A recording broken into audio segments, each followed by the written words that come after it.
have your attention,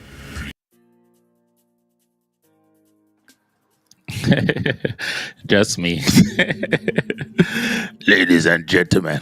Anyway, so today, Shabbat Shalom, Mishpacha, Bruchim, Habayam. So welcome, Shabbat Shalom, Shalom, Shalom, whatever time it is that you guys are watching the rerun. Today we're going over day 1 and day 2 and Bereshit in Ivrit. Okay? So we're going to first read it in Hebrew, and then we're going to talk about some of these words. Bereshit, remember Hebrew is read from right to your left. Okay, I guess my right to your left, right to your left.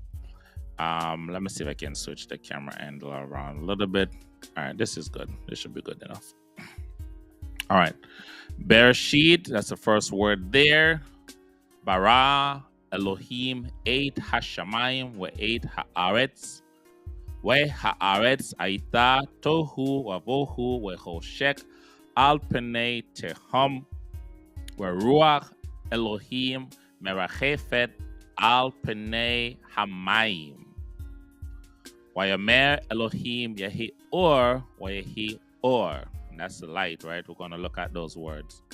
Wayar Elohim eid haor kitov. We yavdel Elohim bein haor uvein hachoshek. This is him separating it now, right? Bein is going to be separation. We're going to see that too as well. Next, Waikra Elohim laor yom. Wala choshek kara laila. Wayehi Erev, Wayehi Vokir, Yom Echad. So that is day number 1, which is what we call today Sunday, right? But the text, it calls it day 1 and day 2 until we get to the Sabbath day. Okay, so some of the words we want to look at. Bereshit. So we're here in Blue Letter Bible. So when you click on it, it brings it up. First thing it does is it parses out. It's going to remove the preposition and the prefix. Right now, it removes the bait preposition, which means in, with, or by. Okay, that's how you use this bait here that is at the front. And the word Reshit just means beginning or the start of. And I prefer it to use it in the construct state. A construct state in Hebrew, if you want to say of something, like you want to say the book of the king, right? Sefer Hamelech, you would say Sefer. That word would be in a construct, that noun, because it's two noun, would be in a construct state in order for you to say of, okay? Because there's no other word for of in Hebrew. So you have to form a construct chain in order to use the word of. So this here I'm using, going by, there's two arguments. One that it is in a absolute form, which if it is in an absolute form, it means it stands by itself and it doesn't need another noun to support it. But if it's in a construct state, then it's going to need the other noun to support it, right? So this will be like in the beginning of when God created the heaven and the earth, as opposed to just in the beginning, right? And stop right there. Okay. So that's Bereshit. That's the word there we're using for beginning. Next word is a verb, bara. You click on it, it comes up. So bara means create. Okay. Or created. So bara, you're only going to find this verb being used to Most High God. Most High God is the only one that bara. He's not the only one that creates, but he's the only one that bara.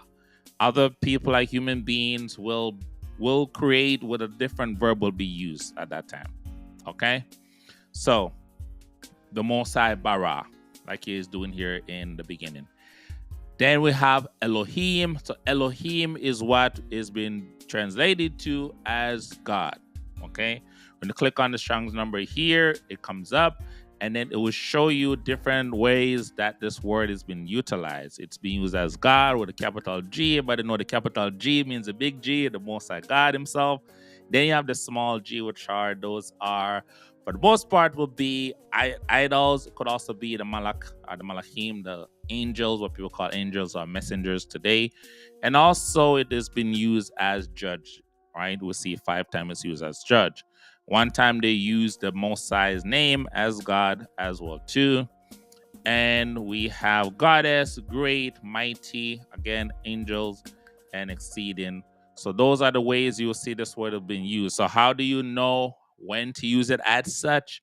You follow the lexicon. Okay, you don't just come here on the outline biblical usages and say, in a minute, mo, I'm gonna go with this because it sounds better. No, you have to go with the lexicon and see how they were using that word in that particular passage. So you go to your lexicon, show all, and you look for your passage, and it tells you how it's been utilized there. As we can see here, it's been used as angel in Tehillim 97, verse 7. All right, going back to where we are. So that's Elohim. I won't be doing it one by one, but there are some major word that you want to add to your Hebrew vocabulary. Everyone should know Elohim means God. Okay.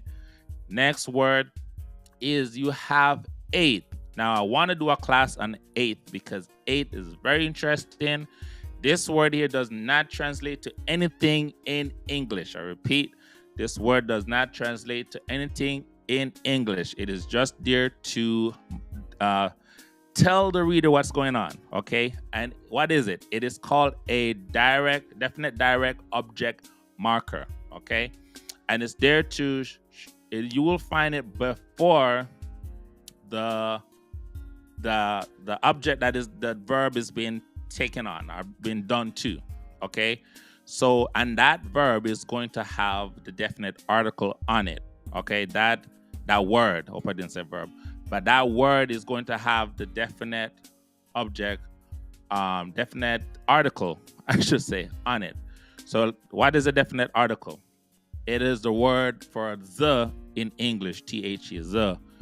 And as you can see here, it is written with an hey. So you're going to have the hey, you're going to have the patak underneath it, and to the left of it, you're going to have a doggish forte. So that's this dot inside here that doubles this sheen sound, sh sound.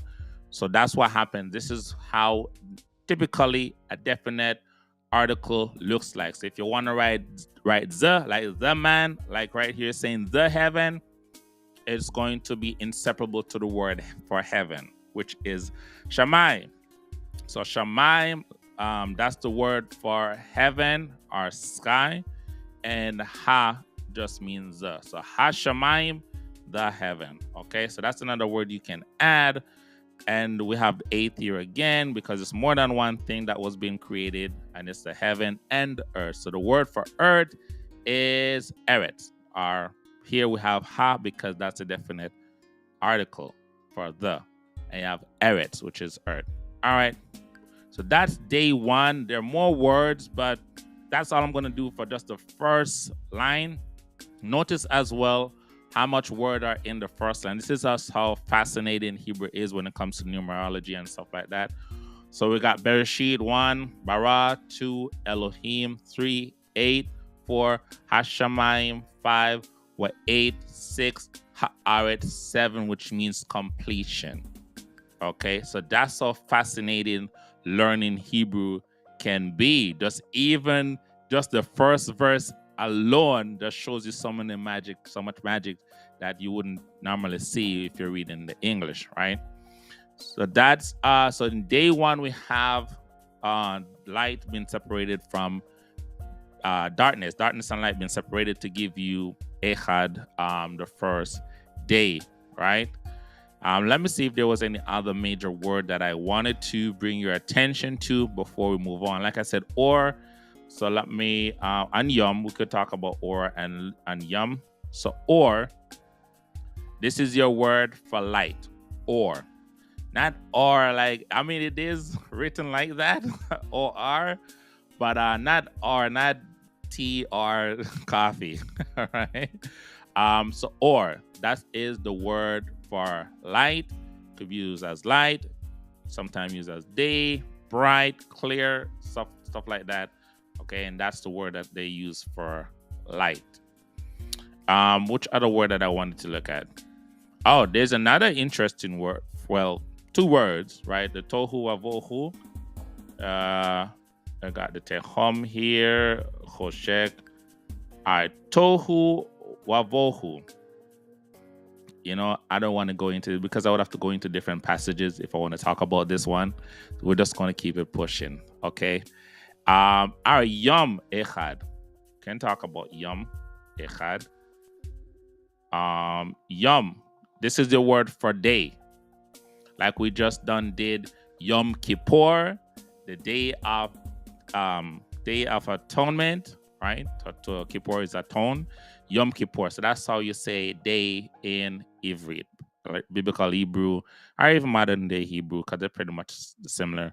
Okay. So Yom Echad, that's how you would say day one or the first day. We don't say Sunday on here. Okay. So now we're going to push on and read to verse number 2. Starting from verse 6. It says, Wayamer Elohim Yehi Rakia Betoch Hamayim Wayehi Mavdel Bein Mayim Lamayim. Wayas Elohim Eid Harakia Wayavdel Bein Hamayim Asher Mitachat Larakia Uvein Hamayim Asher, which we talk about Asher a lot, that you guys should watch out for Asher because that word is going to help you so much building up your vocabulary, right? May al larakia wayehi chen. And last verse, Waikra Elohim larakia shamayim wayehi erev wayehi vokir yom sheni. So let me just talk about this last portion here first, because once you start reading Bereshit chapter 1, Bereshit Perek Echad, Perek Aleph chapter 1, you're going to see this phrase a lot because it's 6 days, right? And what it's saying is Wayehi Erev. So Erev is your evening time, right? So Erev is your evening. So if you want to say good evening, you say Erev Tov. You want to say good morning, you say Bokir Tov. Bokir is the word for morning, Bokir. Here in the verse, it's been pronounced as Vokir. But if you want to say good morning, you say Bokir Tov. Okay? So this phrase, you're going to see it a lot. Wayehi. So Wayehi is like, and it be, or and it was. Okay? And it was evening, and it was morning, Yom Sheni. So remember, Yom means day, and Sheni is just number 2. Okay? And the Rakia is going to be the firmament. Right? So here now we're going to see, so day 1, we saw the separation of the light and the darkness to bring the day. And then we saw also the separation from we're going to see now the separation from the water, which you're going to get the expansion, right? You're going to have the water above and the water below and all that wonderful stuff that's happening, right? Which we know in Bereshit, when we continue to read the flood story, fascinating what happened in there, right? So Rakia is the word for firmament, or sky, where the birds fly. Then we have Lila. Lila is what was called night, right? Because when the darkness was separated, which is Choshek. When the Choshek, right, was Uvain from the Or separated, then the Choshek was Kara, which means called Lila. All right. Let's go back here. When Choshek, okay. Another good word to add as well too is Ruach. Ruach is spirit, or it could be used as wind as well too. Let's look at that real quick. So we have Ruach, it can be used as spirit, or it can also be used as wind. It can also be used as breath. Okay? And that is the Ruach of Elohim, the Ruach of the Most High God. Okay? And we have here Tov. Ki Tov is that, that it was good. Ki Tov. Tov means good. If somebody asks you, how are you? Ma shalomcha. you could say Tov. Something like asking, how are you, Mashalom Chai, is like, how is your peace? You can say Tov. You're good. Okay. So we already talk about Wayehi Erev, Wayehi Bokir. That's the phrase again here. Yom Echad, that's day 1. And then here at the bottom here, verse 8, Wayehi Erev, Wayehi Bokir, Yom Sheni. That's the second day. Okay. And Larakia is talking about the firmament or the sky. Mayim, that's the heaven, or Shamayim, I should say, that's the heaven or the sky, right? Because it is going to be called that, right?